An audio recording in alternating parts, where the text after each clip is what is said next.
My name is Gemma's Journey Grace. I walk this world at my own pace. I see the colors others miss. I've got a heart you can't dismiss. Some days are loud, some days are bright, but every step I take is mine. I shine my truth in every space. This is Gemma's Journey Grace. I live with autism, and that's my power.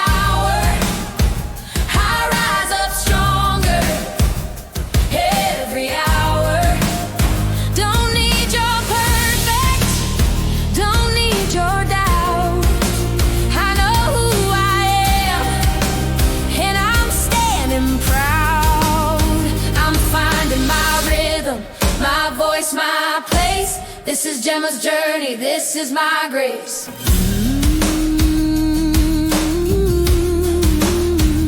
You might not see what's in my mind, but there's a world of stars behind. I feel the music in the air, I feel the love that's always there. My story's written in my way, no rules to how I shine today. I'm on a path I'm meant to chase.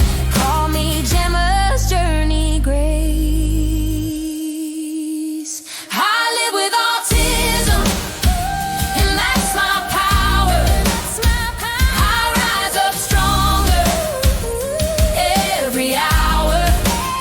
Don't need your perfect, don't need your doubt. I know who I am, and I'm standing proud. I'm finding my rhythm, my voice, my place. This is Gemma's journey, this is my grace.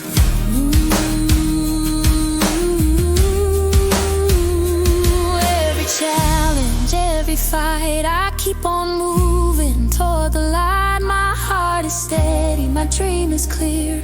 I'm not alone, I'm still right here. I live with autism, and that's my power. I grow more fearless every hour. I'm writing my story line by line. This journey's tough, but it's all mine. I'm finding my rhythm, my voice, my place. I'm Gemma's Journey.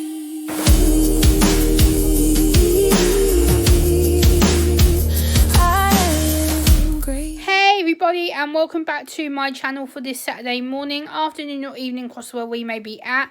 And today I want to talk about Christmas, autism, Christmas decorations and Christmas lights. This is a topic that I know a lot of you wouldn't necessarily think about with regards to your autistic friends, work colleagues, family members, other professionals you may work with in your working life.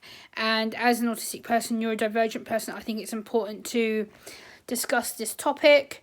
And it's a topic that you may think, Gemma, this is just common sense that you're talking about. Yes, in a way it's common sense, but a lot of places, a lot of houses, a lot of workplaces may decorate their homes or their workplaces for Christmas, which is great.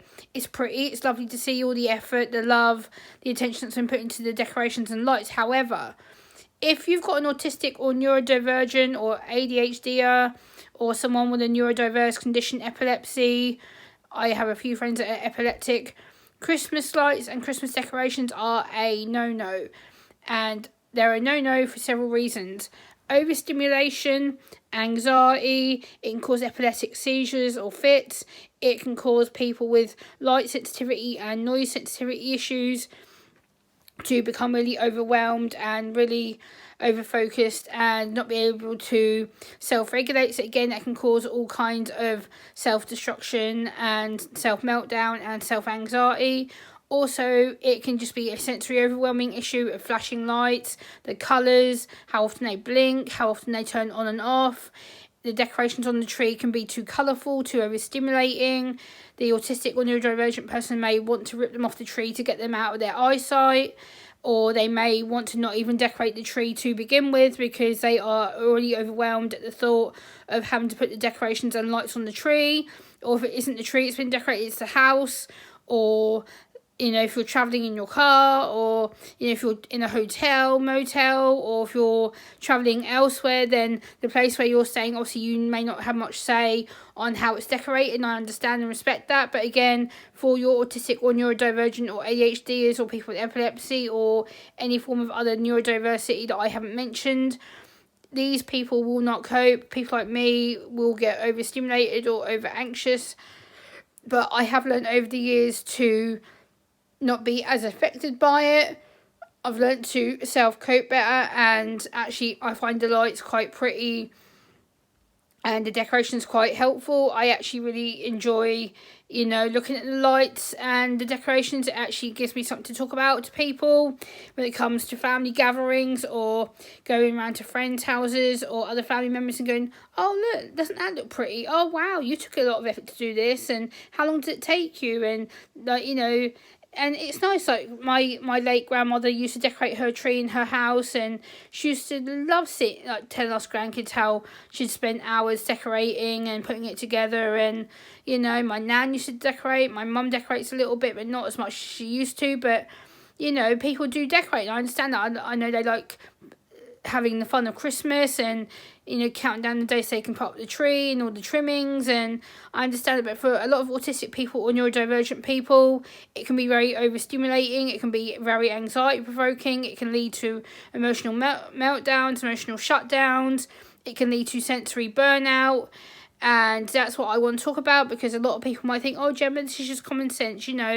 There's ways of dealing with it. Yes, there is ways of dealing with it, but if you're in a place that you can't control, if you're in a place that you're staying at that is decorated really, really, really lit up, say like you've got constant flashing lights, you've got constantly changing colour lights, you've got, lights that flash on and off, or, you've got lots of lights at one certain time, or you walk in and there's just lights everywhere, like hotel lobbies and, airport spaces and other places that will tend to decorate. It can be really, really, too much for us to cope with. So, let the autistic or neurodivergent person get out of that space if they need to. Put them into a room that is going to be self-soothing and quiet and away from the noise, the colour, the flashing lights, the Christmas decorations that are going to be either like red, gold, green, blue, yellow, like other colours that people use for Christmas time of holiday. I understand. I'm not trying to be a Grinch here and say, oh, don't decorate, don't do this, don't do that. No, I'm not.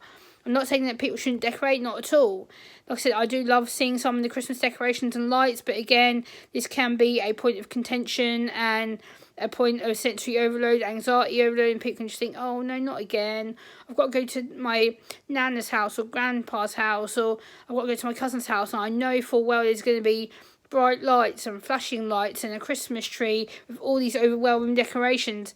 There's going to be all these things that I can't touch, and I'm having to sit there and look at them and look at them and look at them and look at them.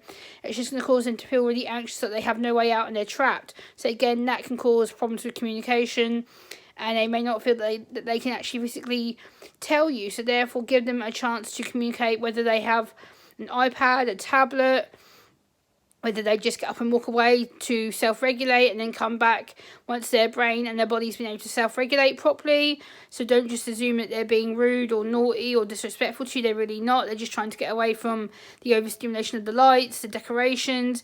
Again, it can be the colours, it can be the smell of the lights, the smell of the decorations. It can be, if you've sprayed the tree with some like perfumes or Christmas scent oils. That again can be a sensory overwhelm for a lot of autistic and neurodivergent people. And this is a topic I don't think a lot of people think through, and they definitely think, oh, they'll just like it, I'm making an effort for them. And, yes, we appreciate that effort and the thought that you're putting into it. But again, it's not something that we are always going to like or understand or appreciate it, and it can lead to a lot of anxiety issues and feeling really overwhelmed and feeling trapped, not wanting to go back into the place where we're staying at. Or if we're at a family member's house, we might think, oh no, I've got to go back in there, all I want to see is these lights, all I want to hear is the noise of these lights, the blinking of the lights, the flashing of the lights. I've got to sit there and look at the tree with all these multicoloured decorations on. I can't get away from it, and therefore it causes problems with them feeling really isolated and not being able to communicate. So again, it's just something to think about. Also, it can be a way, if you've got like I know some people have like dimmer switches where you can turn down the quantity of the flashing, or some people will keep their decorations to a minimum if they know they've got someone with neurodivergence or autism or epilepsy or some form of disability that's going to affect them in their property. They'll not even decorate, or they'll have very minimal decorations around. So this is just something for you guys to think about if you're decorating this year for Christmas, or if you're decorating your workplace. Make sure you take in reasonable adaptations to make it a little bit easier for your neurodivergent friends, family, or co-workers. If you're in a place where it's medical, obviously you have to be careful with the amount of lights and colours that you can have on the wards and stuff. So I understand that may not be as much as an issue, but if you are going to a local home or you're going to a local hotel, again, you are out of your control. So again, maybe ask the hotel staff if they can turn the lights down, or restrict the amount of times they flash or flicker. So maybe something else to consider as well. Maybe ask the hotel or airports if there's a space where you can disappear for a while and then come back once you're ready to fly, or come back ready to the hotel once you're ready to face your family, friends, or you're ready to have dinner. If you're eating dinner at a hotel, then stay in the room till you're ready to eat, and then have your dinner and then go off and do your own thing. So maybe something else to consider. So again, it's about having sensory adaptations, reasonable adaptations, not making the autistic or neurodivergent person feel trapped or like they're stuck or they can't get away from it. So again, it's just little things that you can think about to make their time a little bit more fun, a little bit more easier, so they don't feel so much like they're isolated or that they can't get away from it. And it's just being sensible, reasonable, thoughtful, and I'm not saying everybody should do this, but it's just basic human manners, like be kind, be thoughtful. I hope these tips and tricks have helped you to think about how to effectively decorate your home or your workplace, and let me know down in the comments down below, and I will see you next time. Bye.